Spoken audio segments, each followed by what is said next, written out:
आहे त्याची उत्पत्ती देवाने सांगितली की हजारो नावं सांगितली देवाची, पण त्याच्यामध्ये राम नाम हा श्रेष्ठ मंत्र ठरला गेला. हा मंत्र श्रेष्ठ ठरला गेला रामायणामध्ये. देवाचे आपले अवतार करायला आल्यानंतर आपण राम कृष्ण आणि हरी या शब्दावरतीच आपण बोलू, कारण ती निमित्ताने सेवा आहे. आम्ही 14-15 वर्ष माऊलीची वारी करतो, आम्हाला अंदाज आहे किंवा आम्हाला त्याचा अभ्यास आहे का वारीमधल्या माणसाने किती बोलावा आणि श्रोत्यांनी किती ऐकावं. माय भाऊ तुमचाही जास्त घेणार नाही, कारण आम्ही 14-15 वर्ष वारीमध्ये चालतो, आम्हाला तो थकवा तो शेण मी तुम्हाला अमृत ज्ञान जरी दिलं परंतु तुम्हाला पचणार नाही किंवा ते पटणार नाही. आपण एकत्र सेवा करू. विठ्ठल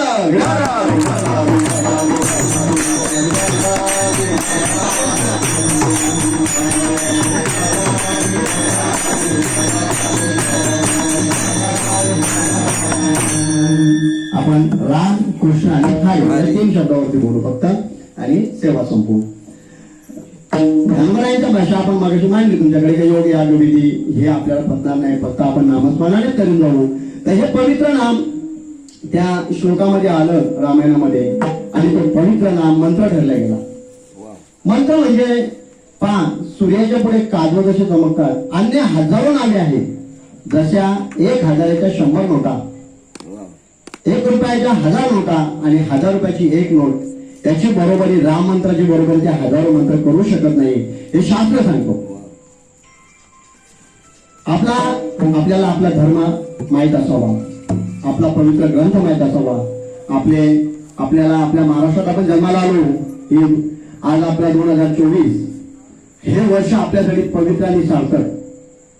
ज्यांनी तुकोबारायांना बघितला ते धन्य म्हणावी नाही लोक भाग्य आम्ही तुका देखील.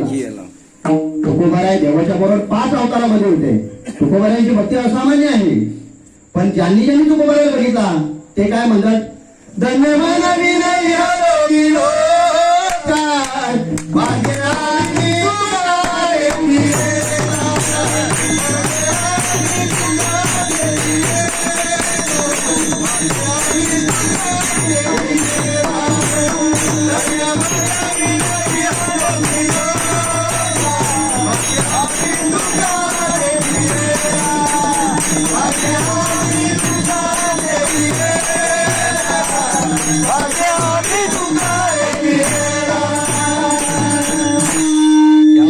तुकोबारायांना बघितलं.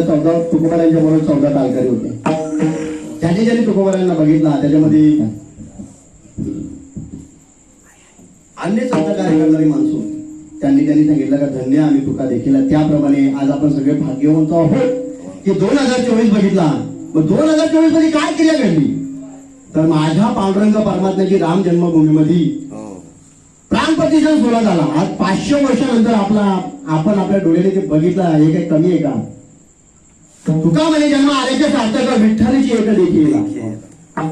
आपल्या जन्माचं सार्थक किती करतो आपण आपल्या पांडुरंगाला भजलं पाहिजे. आपण जिथे नाव तिथे आपण गेलो पाहिजे. मला हे सांगायचं आहे का कलियुगामध्ये जे राम मंत्र श्रेष्ठ ठरला, हे राम मंत्राची उत्पत्ती मी तुम्हाला सांगतो. रामायणामध्ये आदिकवी महर्षी वाल्मिक आणि महर्षी वाल्मिकांनी तो रामायण लिहिला आणि त्या रामायणामध्ये तो मंत्र ठरला गेला. राम हे अक्षर मंत्र ठरला गेला. त्याच्यानंतर देव, दानव आणि पन्नग म्हणजे नाग या 3 लोकांमध्ये भांडणं झाली की प्रभू रामचंद्र जे रामायण लिहिलं गेलं ते आमचं आहे. हे 3 लोक प्रत्येकाने आपापल्या मताप्रमाणे सांगितलं प्रभू रामचंद्रांनी देवाचा माणसाचा अवतार घेतला म्हणजे हा मंत्र आमचा आहे, हे रामायण आमचं आहे. लक्ष्मण दादाचा जन्म नाग लोकांचा होता, त्यांनी सांगितला नाही हे आमचे आहे. त्याच्यानंतर त्यांनी पन्नग म्हणजे नाग याच्यातून आले नाही दानव, त्यांनी सांगितलं नाही हे आमच्या बरोबर केले म्हणजे हे आमचे आहे.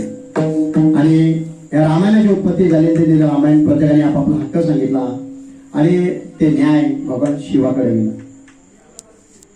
शिवा हलावले तापला त्याने नामे शीतल झाला आणि ते सगळे मंत्र वाटले गेले. शेवटचा 32 अक्षरांचा मंत्र बोलला आणि त्यांनी सांगितलं हे 10 घ्या तुम्ही, हे 2 अक्षर जी उरली ती मला स्वतःला पाहिजेत. आणि आपण सातत्याने भजन आपण करतो याच्यामध्ये नवल नाही, भगवान शिव करतो. भजन करी महादेव राम आपण मगाशी मी तुम्हाला बोललो आपण आपल्या आद्य प्रवर्तक वारीचे आद्य प्रवर्तक कोण आहे? भगवान शिवजी आहे. समुद्रामंथनातून जो हळाळ विष निघाला तो शिवाजी प्रश्न केला, पण शिव हळाळे तापला त्याने नामे पावन झाला किंवा शीतल झाला. असं हे नाम पवित्र नाम रामायणामध्ये राम हे अक्षर सोडल्यानंतर काय राहिलं. मी तुम्हाला एक दृष्टांत देतो, 2 मिनिटं भजन करा. विठ्ठल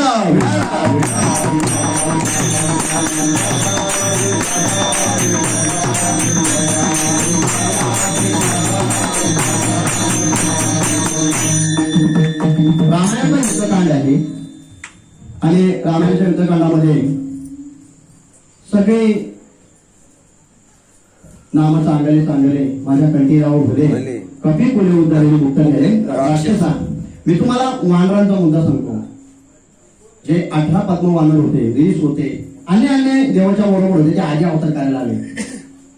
ते पुढे गोपाल झाले, ते आता पुढे वारकरी झाले.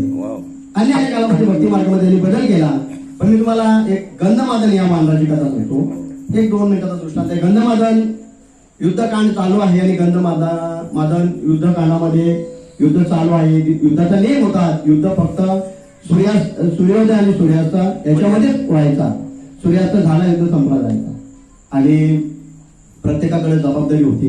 हनुमंतराय असतील, जांबुवंत असतील, नळ असेल, नील असेल, अशा अन्य मोठी 20 वानर सगळे यांच्याकडे जबाबदारी होत्या. पण गंधमादन असा एक वानर होता, तो अतिशय चपळ होता, अतिशय, आणि नामधारक होता. मला तुम्हाला नाम या शब्दाचा महत्व सांगायचं आहे. नामधारक होता, अतिशय चपळ आणि अतिशय चपळ म्हणजे त्याला कोणी पकडू शकत नाही असा वानर. आणि त्याच्याकडे प्रभू रामचंद्रांनी जबाबदारी दिली तर तू आपल्या या युद्धाची जी पताका आहे, ही पताका तुला जेवढ्या नेत्याने पुढे नेता येईल तेवढी तू घेऊन जा. कशाच्या जोरावरती? फक्त रामनामाच्या. गंधमादन दिसायला लहान होता पण अतिशय चपळ आणि तीक्ष्ण येतो. त्याला जसा रस्ता मिळेल तसा तो पुढे पताका आपापली जशी पताका पुढे जात होती तसे मागचे सैनिक पुढे येत होते. आणि असं 1 दिवस गेला, 2 दिवस गेला, इकडे राक्षसांची मिटिंग झाली का बाबा हा पताकावाला काय जोपर्यंत पताकावाला थांबत नाही तोपर्यंत मागचा काय थांबणार नाही. तर याला काहीतरी आवड टाकलं पाहिजे.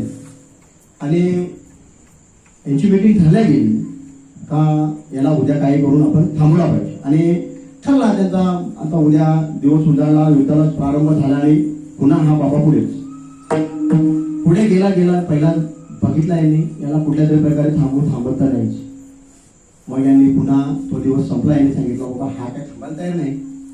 पण त्यांनी सांगितलं कुंभकर्णाला बाबा याला काही करून तू थांबवला पाहिजे. आणि जो 3ऱ्या दिवसाचा युद्धाचा काळ सुरू झाला आणि त्याच्याकडे असलेली पताका राक्षसांच्या प्रति हल्ल्याने याच्यात पताकाचा दांडा तुटला, पताका पडली. माझ्या फक्त इकडे राहिला दांडू, म्हणजे आपल्या भाषेत ती काठी राहिली. आणि काठी राहिली आणि याला मागून सांगितलं अरे तू पाहतो काय गंधमादन, तुझा पताका ध्वज उडून गेला, आपला निशाण गेला, म्हणजे आपण युद्ध हरलो. आणि ही नामुष्कीची बात आहे. ते गंधमादनच्या अतिशय जीवाला लागला का मी माझ्या स्वामींची सेवा करू शकलो नाही. आणि त्यांनी मागे बघितला, इकडे तिकडे बघितला, पताका काही सापडत नाही. तसा त्याने लक्ष्मणदादाचा वालकल्य होता तो ओढला कमरेचा आणि तुटलेली काठी आपल्या डाव्या बाजूच्या कुशीमध्ये घातली. बाळा रक्त बाहेर आला. त्याने त्या पताकाला गुंडाळला आणि ती पताका तयार केली. पुन्हा पताका खोचली आणि पुन्हा नेताने चालू गेला पुढे. मी बघितलं हा बाबा काय आपल्याला ऐकत नाही. त्यांनी कुंभकर्णाला आधी सांगितलं होतं का बाबा याचा काहीतरी बंदोबस्त झाला पाहिजे तरच मागचे थांबतील, नाही तर पताकाच्या जोराने ते मागचे काय थांबणार नाही आणि आपल्यावरती प्रति आलं होईल. कुंभकर्णाने गंधमादनला पकडला आणि गंधमादनला सांगितलं बाबा तू शरण आहे, तुला मी वाचवतो. गंधमादन निष्ठावंत होता आणि त्यांनी सांगितलं का मी मरण पत्करेन पण मी माझ्या स्वामींचं नाव घालवणार नाही. आणि गंधमादनला मारला गेला. गंधमादनला चिरडला, रक्तामासाचा गोळा फेकून दिल्यानंतर युद्ध संपला, सूर्यास्त झाला. हनुमंतरायांना बातमी कळाली का गंधमादनला मारला गेला. हनुमंतराया प्रभू रामचंद्रांपर्यंत बातमी केली. प्रभू रामचंद्र घडले, सांगितलं का तू कुठे येईल आपण तो हाडामासाचा गोळा आपला उचलून आणला. गोळा उचलून आणला. विभीषण दादा बरोबर होते. देवाने गंधमादनचा तो चिरामासाचा गोळा समोर घेतला, रडले का रामरायाच्या सेवका, म्हणजे काही निष्ठा, काही भक्ती आणि किती नितांत प्रेम याने आणि गंधमातांनी जेव्हा गतप्राण झालेला होता देवानी तो सांगितला आणि त्याला सांगितलं बिभीषणाला का बाबा तुझ्या राज्यामध्ये याचा देहावसन झालेला आहे तर याची तू समाधी सोन्याची कर आणि नुसती समाधी सोन्याची करू नको कारण तो नामधारक आहे आणि ती प्रतिवर्षी त्याची पूजा झाली पाहिजे किंवा त्याची ती आपण आपल्या भाषेत बोलतो ना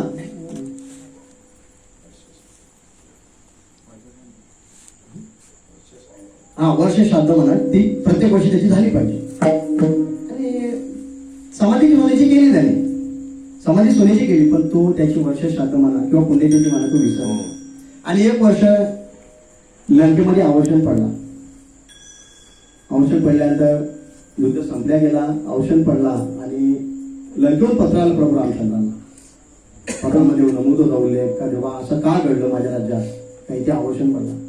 जेव्हा सांगितलं तुला मी पहिलेही सांगितलं होता का हा नामधारक आहे आणि जगाच्या पाठीवरती पहिला वारकरी की ज्याची सोन्याची समाधी लंकेमध्ये होती. नामधारकाचा तरले तरती हा बरोबरचा नामधारकाचा ठसा. नामधारकाला कमी समजू नका. आपल्याला जर आपले संत अधिकही सांगतात तेनेचे पंथे चालू जाता न पडे म्हणता कुठे काही या न्यायाप्रमाणे माऊली आपल्याला सांगतात का जर एका वानराचा उद्धार होतो नामाने तर आपला का होऊ शकत नाही म्हणून आपण नामस्मरण करावं आपण एका प्रकल्प केला रामकृष्ण नामे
दोन्ही जागिरी हृदयमध्ये स्मारक आहे. जर वानरांचा उद्धार होतो तर आपला का होणार नाही. तरले तरती हा भरोसा नामधारकाचा कसा. रामायणाचा विचार केला तर रामायणामध्ये फक्त अयोध्येचा उद्धार झाला.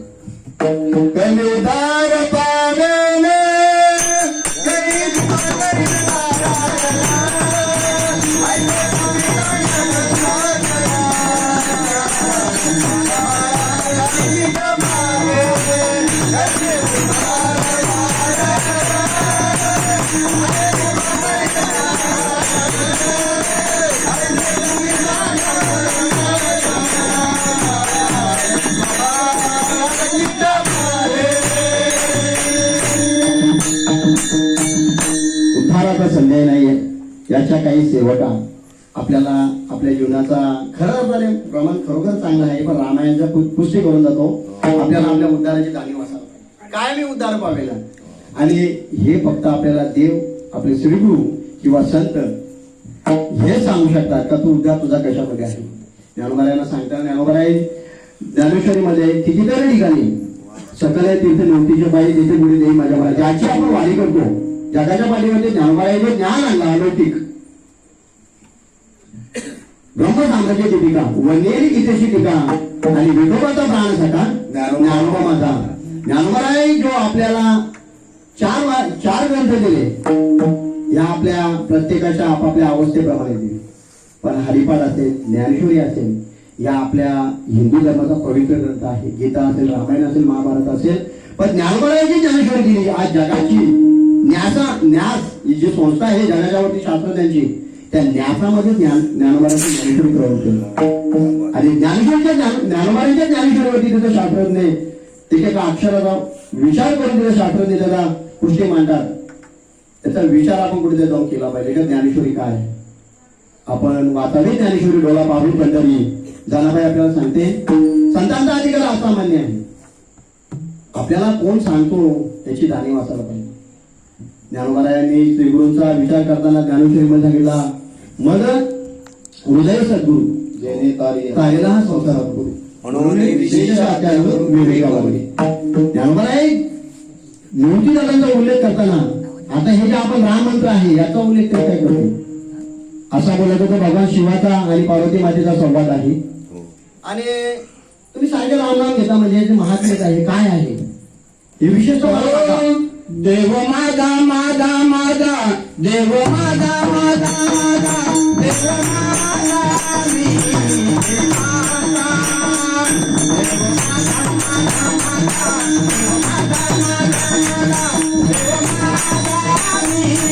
देव माझा माझा माझा देव माझा माझा माझा देव माझा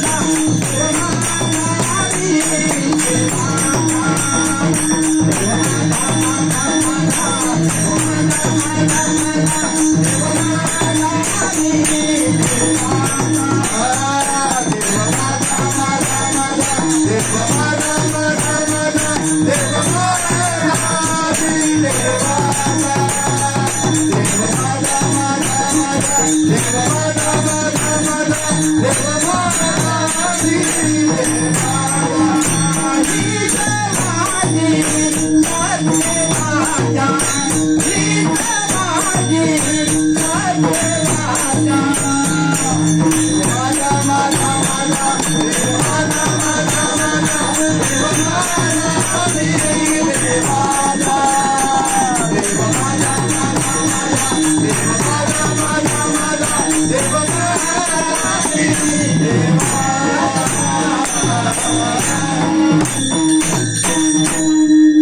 देव माझा मी देव माझा भगवान शंकर आणि शिवपार्वती एकांतात असताना क्षीरसागरामध्ये पार्वती माता भगवान शंकराला विचारते काय आहे तुम्ही सारखं राम राम राम काय आहे आता मला स्पष्टीकरण द्या किंवा याची मदती सांगा.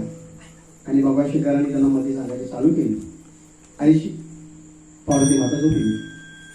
ते गुह्य ज्ञान महाविष्णूचा अवतार म्हणजे मच्छिंद्रनाथाने ते श्रवण केलं आणि मच्छिंद्रनाथांपासून आदिनाथ गुरु मच्छिंद्र आहे म्हणजे इथून ती परंपरा आली. आदिनाथ गुरु सकाळची दादा मच्छिंद्र आहे मच्छिंद्राने गोरक्ष केला गोरक्ष वरला गैहिरी प्रती आणि गैहिरी प्रसादे निवृत्ती दाता म्हणजे निवृत्ती दादापर्यंत आले. निवृत्ती दादा हे भगवान माऊली ज्ञानोबा यांचे श्री गुरु.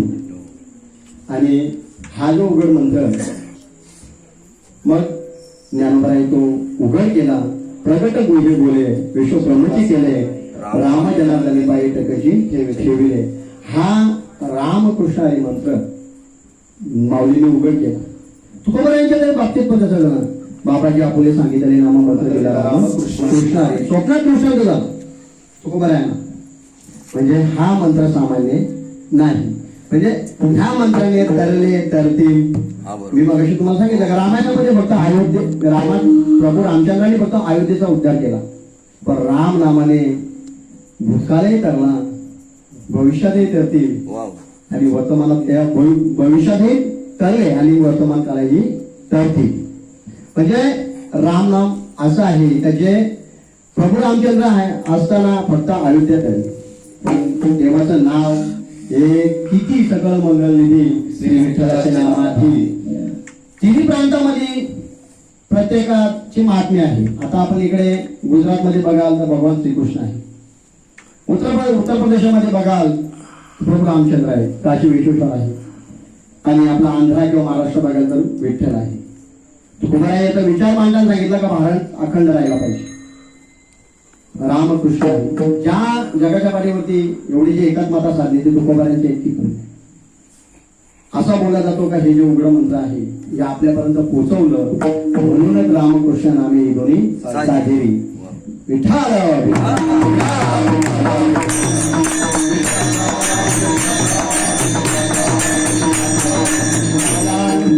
आपण थोडासा पुरुषाचा विचार करू.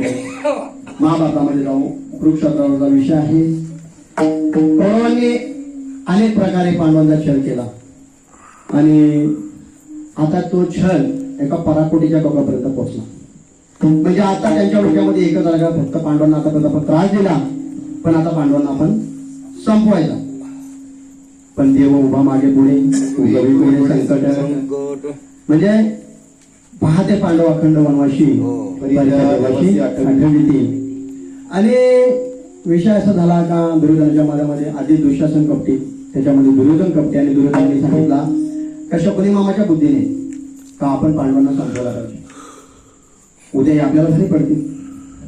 एक पैलवानाला दुसरा पैलवान घाबरतो, आपल्याला उद्या हा पाडतो, याला काय काय केलं पाहिजे. तर या न्यायाप्रमाणे दुर्योधनाची कपट बुद्धी होती आणि दुर्योधनाला देव नको होता. आणि दुर्योधनाने सांगितलं का त्यांच्यासाठी असं काय केलं पाहिजे. त्यांनी सांगितलं का तुम्ही लाक्षागृह बनवा आणि आपण त्यांना पांडवांना तिथे राहायला सांगू आणि मग लाक्षागृहाला आग लावून आपण पांडवांना संपू. झाला. जगातला 2 नंबरचा मिस्त्री बोलवला विकर्ण. जगाचा 1 नंबरचा मिस्त्री आहे विश्वकर्मा, ज्यांनी लंका बनवली. आणि 2 नंबरला लाक्षागृह. विकर्णाला बोलवला गेला आणि दुर्योधनाने त्याला सांगताना कसं सांगितलं का ज्वलनशील पदार्थ जे आहेत, म्हणजे लाख असेल त्यावेळेस राल असेल, ती 70% वापर आणि 30% तुला मातीची मिळेल, काय जे असेल ते त्यावेळेस. म्हणजे त्या काळातली गोष्ट मी नव्हतो बघायला. विठाल विठाल.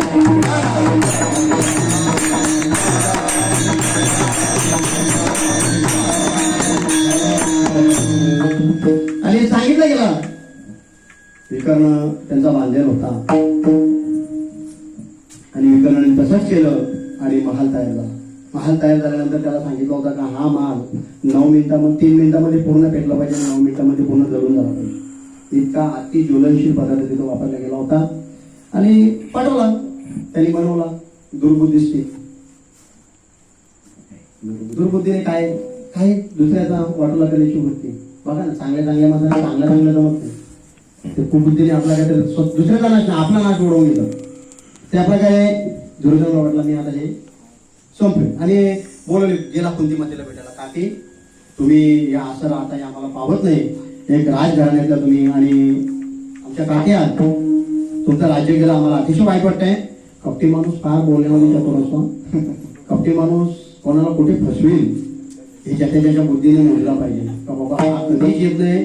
गावातून पण बघा एखादा माणूस आपल्याकडे काही जरी दुर्बुद्धीने आला तो बघा ना, मग तुमचा बैल लय भारी, तुमची गाडी लय भारी, त्याला मागायचं असतं काय दुसरा, पण तो अशी स्तुती करतो त्या माणसाला वाटत नाही हा जरा आपला झालाय, त्याला जरा बदल झालाय. पण दुर्योधनाने तसंच केला. कुंतीमध्ये सांगितलं का ते आम्हाला बघवत नाही, आम्हाला लोक असतात राजकारणातली माणसं, आपण काय तुमचा राज्य गेला मग काय झाला. ते सांगितलं तुम्ही आम्ही तुम्हाला एक घर बांधून दिलंय, महाल बांधलाय, त्या महालामध्ये तुम्ही राहायला जा, आम्हाला ते पाहत नाही. पण कुंती माता ही देवाच्या आत्या होती, सामान्य काम नव्हता. जगाच्या पाठीवरती 2 नंबरचं दुःख जर कोणी मागितलं असेल तर भोजराजा आणि कुंती माता. दुःख कोणी मागेल का? तिथे बसलेले कोणी बोला का मला दुःख दे देवा, बोला मागाल दुःख. पण जगामध्ये 2 माणसं अशी एक भोजराजा आणि दुसरी कुंती माता, ज्यांनी आयुष्यभर दुःख मागितलं. आणि कुंती माताने जाणला हा बाबा काहीतरी आपल्यावरती अनिष्ट घेऊन आलेला आहे. कुंती मातेने तो विचार कोणाकडे मांडावा. बघा तुम्हालाही सांगतो एक बालक बुद्धीने, पण आपल्याकडे आलेला दुर्बुद्धीचा माणूस तात्काळ विचार नाही घेता आपण आपल्या डोक्याने विचार करावा का हे विचार यांनी माझ्याकडे मांडले, हे कोणाकडे सुटतील, याचा पर्याय आपण आपल्या बुद्धीने आपल्यापेक्षा मोठ्या माणसाकडे मांडावा. आणि कुंती मातेने तेच केलं. सगळ्यात 2 नंबरचा राजकारण विदुकाळ, 1 नंबरचा भगवान श्रीकृष्ण जगातला त्याच्यावर राजकारण कोणी केलं नाही. 2 नंबरचा विदुकाका. आपण विदुकाका बाजूला झाले. विदुकाकाला माहित होतं हे पांडवांचं राज्य आहे, पांडव राहिला नाही, एखाद्याचं दुर्बुद्धी आहे आणि इथं कोण आपल्यावर अनिष्ट उडवून गेले. आणि मग गेले नदीच्या काठी, त्यांनी एक झोपडी बांधली होती, तिथं होते. कुंती माता गेली विदुकाकाकडे. विदुकाका ज्ञानी होते आणि भगवान श्रीकृष्णाचे भक्त होते, सामान्य नव्हते. विदुकाकाच्या भक्ताने कन्या, सामान्य काम नव्हतं ते, बरोबर. तर गेले आणि सांगितलं का त्यांनी पण सांगितलं का राणी साहेब तुम्ही आल्या काय निमित्ताने. गेले केलं. त्यांनी सांगितलं राजेसाहेब असा विषय आहे का दुर्योधन मला मध्ये आलं सांगितलं ते याचा पुढचा परिणाम काय होईल. त्यांनी सांगितलं तुम्ही ज्या दिवशी राहायला जाल त्या दिवशी तुम्ही मला भेटायला. आणि गेली कुंती माता रिटर्न गेली. विचार रात्रभर तोच आहे. कोठे गुंतल अशी द्वारकेच्या राया वेळ कया सगळ्या राहिलेला याप्रमाणे भगवान श्रीकृष्णाची धावा चालू आहे कुंती मातेशी. माहीत का फिरतो चालू आहे. आणि कुंती मातेला झोप लागली नाही. त्यांनी सांगितलं तुमचा उद्याच तिथे पूजा आहे घराची, तुम्ही उद्या तिथे गृहप्रवेश करा. कुंती माता सकाळी उठली. पांडवांना सांगितलं आपल्याला त्यांनी सांगितलंय तर आपण तसं केलं पाहिजे. आता त्यांच्या राज्यात राहतो. त्यांनी सकाळी कुंती माता उठली गेली आणि पुन्हा विदुर काकांचं दर्शन घेतलं. विदुर काकांनी सांगितलं मी तुम्हाला कुठलाही मंत्र देत नाही आणि कुठल्याही एका शब्दाने तुम्हाला सांगितलं नाही. फक्त पांडुरंग परमात्मा श्रीकृष्णाची मूर्ती आहे ना ती तुम्ही घेऊन जा, प्रतिमा घेऊन जा. आता काही सांगितलेलं पण नाही, काही बोलले पण नाही. आता याचा अर्थ काय लावायचा. पण कुंती माता असामान्य व्यक्तिमत्व होता आणि ती प्रतिमा उचलली आली आणि आपल्या 5 मुलांना घेतली आणि गेली महालामध्ये गेले. इकडे यांचा ठरला होता 3ऱ्या दिवशी आग लावायची. ज्या दिवशी राहायला जाते त्या दिवशी आग लावायची. पण कुंती माताला जाणीव होती हे काहीतरी अनिष्ट आहे.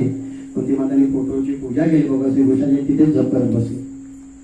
पहिल्या दिवशी पूर्ण रात्रभर जागली. विकर्ण आला बघतो तर अरे बापरे जागीच आहे. जागी असल्यामुळे आग लावता येत नाही. हा बाबा थांबला त्याने सांगितलं. दुर्योधन बोलला अरे तुला काय मारायचं आहे का, म्हणजे तू हे काय करत नाही. द्रौपदीची माणसं कुठल्या ठोकाला जातील हे विकर्णाला माहित होता. पण त्याने सांगितलं बाबा कुंती माता जागी आहे, मला आग काय लावता आली महालाला, मी कशा प्रकारे त्याला मारू. त्याने म्हटलं ठीक आहे. दुसरा दिवस घडला. कुंती माता पहिल्या दिवशी पूर्ण रात्रभर जागली. दुसऱ्या दिवशी पण पूर्ण रात्रभर जागली. विकर्णाला दुसऱ्या दिवशी पण आग लावता नाही आली. 3ऱ्या दिवशी विकर्णाला त्यांनी धारेवर धरला. जर तू त्यांना मारू शकत तर आम्ही तर तुलाही धरण्याचा अधिकार नाही. आणि इकडे कुंती माता 3ऱ्या दिवशी खूप 2 रात्र जागून 2 दिवस जागून कुंती मातेला विचार पाडला. आणि कुंती मातेने 3ऱ्या दिवशी पुरणपोळीचं भोजन म्हणजे जेवण बनवला. आणि माद्रीची 2 मुलं म्हणजे सवतीची 2 मुलं नकुल आणि सहदेव त्यांना स्वतःच्या हाताने बनवला. आणि स्वतःची 3 मुलं त्यांना सांगितलं तुम्ही स्वतः खा. कारण तर जगामध्ये असा न्याय दिला जाईल का फक्त तुझ्याच मुलावरती तू प्रेम केलं पण सवतीच्या मुलावरती तू प्रेम केलं नाही. त्यांना दोघांना उंगाशी घेतलं, त्यांना भरवलं आणि त्यांना सांगितलं कुंती मातेला मागत होतं काही आजची रात्र आपली शेवटची रात्र, आज मी रात्रभर जागू शकत नाही, कुठेतरी आपल्याला डोला लागेल आणि आपण मारले जाऊ.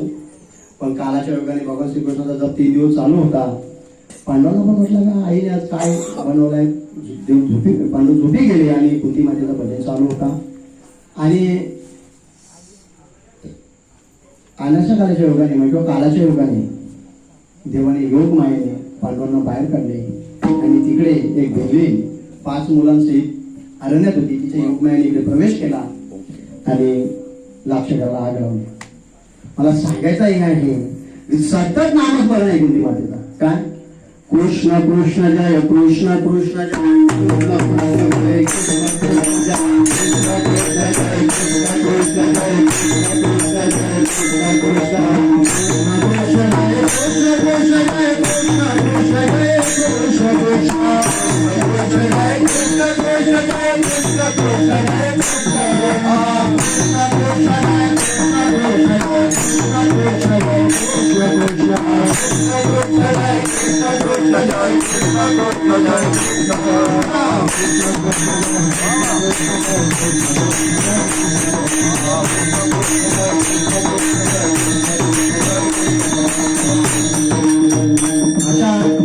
सतत नामस्मरणाला योग मारायला देवाने पांडवांना बाहेर काढलं.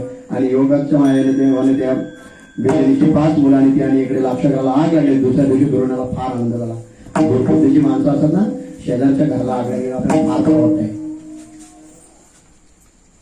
दुःखी अनेकांच्या दुःखी हीच विष्णूची महापूजा.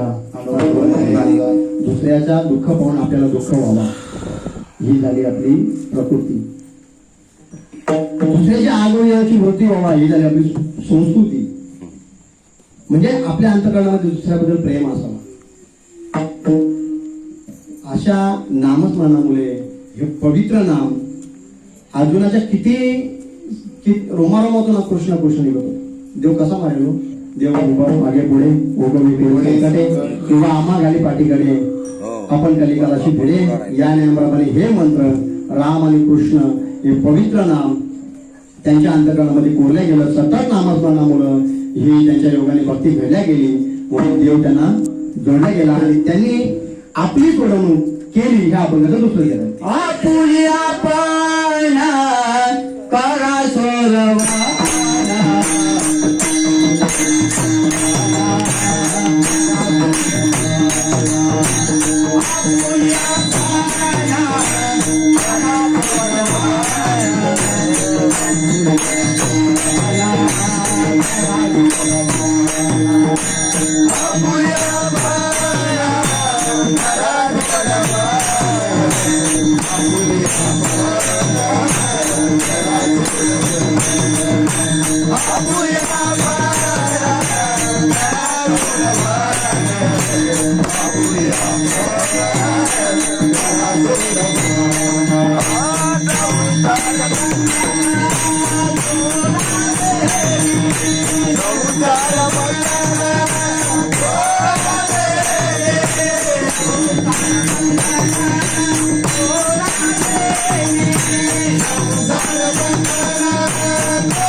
जर आपल्याला या भवसागरातून करून जायचं आहे तर आपण नामस्मरणच केलं पाहिजे.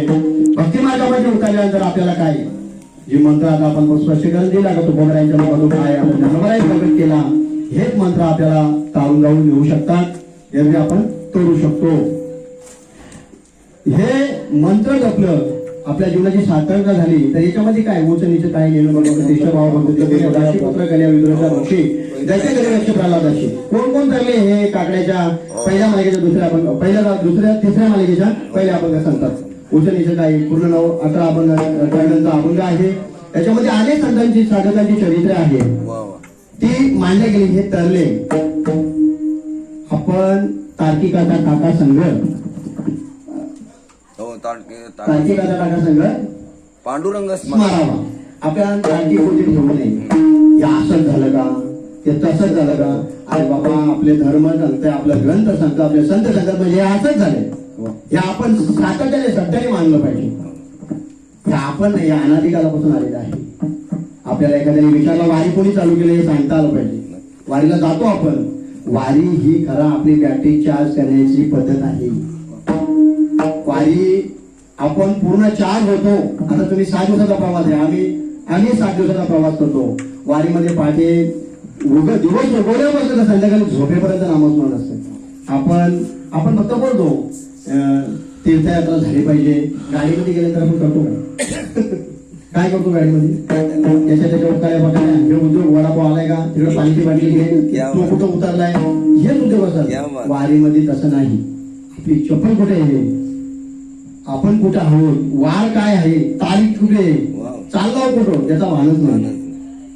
दिन रजनी हाची धंदा गोविंदाचे किंवा सदा नाम घोष करू आली कथा ते सदा असं यायचं कोणी आठवायचे नाही. आपल्याला जर वारीमध्ये चालताना विचारला की काल कुठं होता सांगता नाही आला पाहिजे.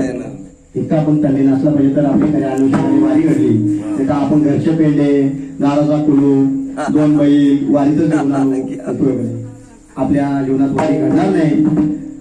आपल्याला जर सोडवणूकच करायची आहे तर ती आपण तन मन धनाने तिथे झिजलो पाहिजे गेलो पाहिजे तरच ती वारी करते. वारी सामान्य नाही बाबांनो. वारी आपण गेली कोणत्या जवळ उत्तर गेले नाही. उत्तर करतो आपण आपल्या जन्माची इथे कर्तव्य आहेत ती म्हणून करावी. आणि अशी आपली सोडवणूक झाली तर एकदा प्रेमाने पावरांगण भजन करू विठोबा रखुमार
आपुले आपण करा सोडवे पर्यंत आपण आलो. हरी या शब्दातून आपण विचार करणे. हरी आपण प्रल्हादाचा चरित्राचा विचार केला तर प्रल्हादाचे पिता करीतो जातानी करीतोस मरी नारायण. प्रल्हादावरती 11 प्रयोग केले. मग कापलेला तेला टाकला, हत्तीच्या पायी केला, कडेलोट केला, सर्पांच्या बंदीखान्यात ठेवला. अशा प्रकारे 11 प्रकारे प्रल्हादावरती प्रयोग केले गेले. पण आपण त्याच्या दुसऱ्या शब्दात काय सांगितलं, आपुले आपण करा सोडवलं. प्रल्हादाने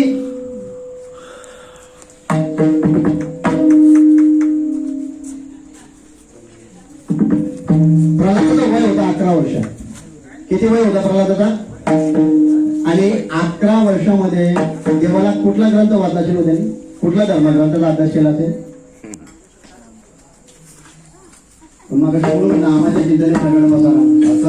त्याच्या आईने कुठंतरी थोडासा नामस्मरण ऐकला होता आणि टायगरच्या मुद्रामध्ये असताना तो प्रल्हादाला कुठंतरी ते स्पर्श झाला आणि त्या नामस्मरणाच्या जोरावरती ती संकट किंवा आपली सोडवणूक त्याने देवाच्या नामस्मरणाने तारून गेली. प्रल्हादाचं चरित्र फार मोठं आहे. चला त्याच्या पुढे हे सगळं कशाच्या बलावरती गेलं ज्ञानोबाला सांगितलं आपण कसं 30 वर्ष ज्ञानदेवा रामकृष्ण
ज्ञानदेव ध्यानी रामकृष्ण माला हृदय जीवाला सिमूर्तिरया.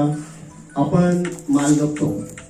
आपण आपल्या अधिष्ठाती देवता असेल, आपल्या ज्या 5 मुख्य देवता आहेत त्याच्यामध्ये तुम्ही जे बदलत असाल त्याच्यामध्ये सूर्यनारायण आहे, शक्ती आहे, महाविष्णू आहे, गणपती बाप्पा आहे. 5 मुख्य देवता आहेत आणि आपण ज्या अधिष्ठाती देवताची भक्ती करतो त्याचं ध्यान आपल्या हृदयामध्ये असलं पाहिजे. भगवान शंकराचा विचार केला, दुटवती गंगा आहे, मुखामध्ये राम नाम आहे आणि ध्यान भगवान श्रीकृष्णाचं आहे. सतत नामस्मरण आहे. ज्ञानदेव ध्यानी रामकृष्ण माला आणि हृदय जीवाला समजल्या आपल्या देवतेबद्दल आपल्या अंतकरणामध्ये अतिशय पराक्रमाची भक्ती साधायची असेल तर अतिशय तो प्रेम असायला पाहिजे, आपल्या जीवाला असायला पाहिजे. आपली भक्ती साध्य होईल किंवा साध्य करता येईल. ज्ञानदेव मौन जपमाला अंतरी आणि धरून जपे सदा, म्हणजे तो मौन धारण केलं पाहिजे. सुरुवातीला आपल्याला रामराम बोलायला लागतो, पण एकदा का ते सांगितलेलं देव आपल्या मुखातून रामराम ओढून घेतो. या न्यायाप्रमाणे ज्ञानोबा संघ ज्ञानदेव ध्यानी रामकृष्ण माला आणि हृदय जीवाला रामकृष्ण नामे ही दोन्ही साजेरी हृदय मंदिरी स्मारकारे आपुले आपण करा सोडवण संसार गमन सोडावे. ज्ञानदेव ध्यानी रामकृष्ण माला हृदय जीवाला श्रीमूर्तीदया आपुले आपण करा सोडवण संसार गमन सोडावे. ज्ञानेश्वर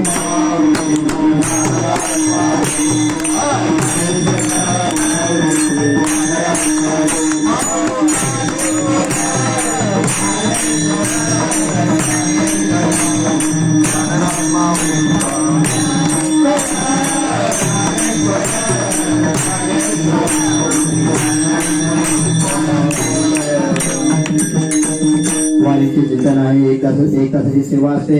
आपल्या सगळ्यांचे सुपरिचित हरिभक्त पारायण बाळूमारा चौधरी यांनी जी सेवा आपली माझ्याकडे सुपूर्द केली येते पामराकडे म्हणून ते पुढे अधिकते सरते करून घ्यावे. तुमच्या पायाच्या प्रसादे काही बोलवे विनोदे मज काने क्षमा काने संती हे अंगमुक्ती होती तुमच्या कृपेच्या बोलणे जन्मोजन्मी प्रमाणे. जय विठ्ठल.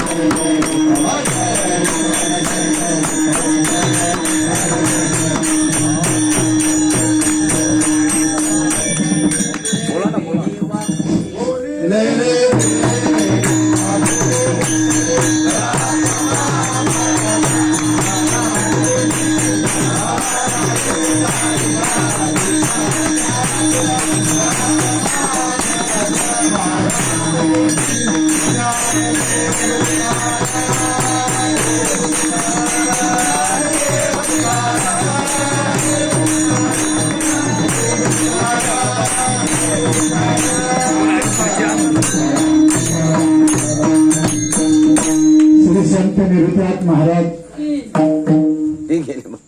पायी दिंडी सोहळा नंदकेश्वर ते त्र्यंबकेश्वर पायी दिंडी सोहळा आज सोहळ्याचा पहिला दिवस आपण मदत करीत नंदकेश्वरहून आपण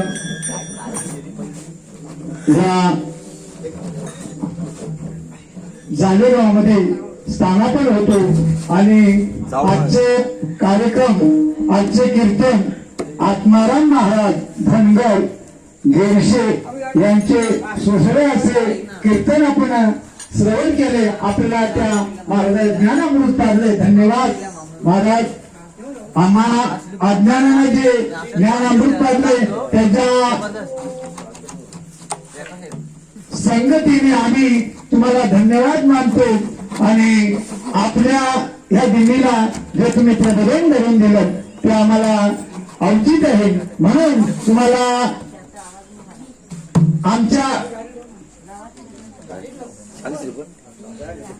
आमच्या दिंडीच्या वतीने आम्ही त्यांना श्रीफळ शाळ सुबंध शिकारी समितीला विनंती करतो. आमचे दिंडीचे शिकारी बालू महाराज त्यांना श्रीफळ आणि शाल देतील ते शिकारावी अशी तसेच सूचना आहे. आपण सकाळी सर्व मंडळी जे दिंडी सोबत आले सर्व वारकरी यांना एक महत्वाची सूचना. सकाळी आपण इथे 4 वाजता इथे प्राणस्रोत येणार आहे.